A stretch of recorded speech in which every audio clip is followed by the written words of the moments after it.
সরস্বতী পূজার দিন সকালবেলা আমরা রেডি হয়ে চলে যাচ্ছি আমাদের বাসার কাছে যেখানে পূজা হয় ব্যাংকার রোতে ওইখানে। আমার অফিসেও পূজা হয়, তবে আমি কোনো বছরই সেদিকে যাই না। আমার বাসার কাছে যেখানে পূজা হয় সেখানেই যাই, কারণ এখানে অনেক বড় খোলামেলা একটা মাঠ আছে, আবার বাচ্চারা খেলাধুলা করতে পারে, আবার এখানে লোকজনও অনেক কম হয়।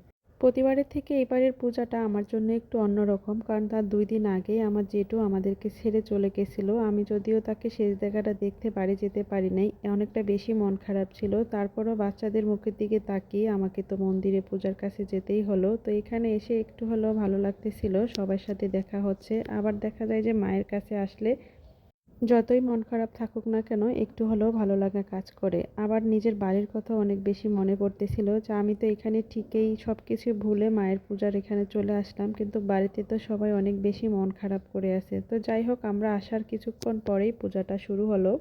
আর এই বছর যেহেতু 2 দিন পূজা ছিল, অনেকেই 2 তারিখে পূজা করছে, আবার অনেকেই 3 তারিখে। তো আমরা 3 তারিখের দিনই পূজাটা করলাম। ঘোরাফেরা করার মাঝখানেও মনের মধ্যে একটা কষ্ট তো থেকেই গেল যে জেঠু চলে গেল, তাকে আমি শেষ দেখাটাও দেখতে পারলাম না। যদিও আমি তার কাছে দেখা করার জন্য যেতে চাইছিলাম, তবে কয়েকদিন 3-4 দিন আগেই যেহেতু সে আমার কাছ থেকে গেল, এজন্য সবাই বলল যে এখন আর কষ্ট করে আসার কোনো দরকার নেই, একবারে তার কাজের সময় আসলেই হবে। তার থেকেও বড় কথা, একজন মানুষ চলে গেলে তাকে যত তাড়াতাড়ি কাজটা করা হয় তার জন্যই বেশি ভালো হয়। তো তারপর ভাবলাম যে আসলেই সে তো এমনিতেই অনেক কষ্ট পেল, আবার অনেক দিন অসুস্থও ছিল, তাই আমি পরে কাজের জন্যই যাব।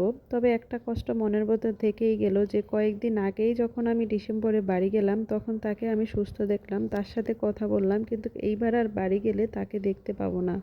প্রতিদিন আমরা হাসপাতালে কত মানুষকেই চলে যেতে দেখি, তবে যখন নিচের একদম কাছের জন যায় তখনই বুঝি এই কষ্টটা কতটা কঠিন। তো এইখানে পূজা শেষ করে সবাই অঞ্জলি নেওয়ার পরে এখন প্রসাদের জন্য সিরিয়াল দিয়ে দাঁড়ালো। এইবার আগের বারের তুলনায় অনেক বেশি লোকজন ছিল, তাই এভাবে করে সিরিয়াল করেই তারা প্রসাদটা দিচ্ছে।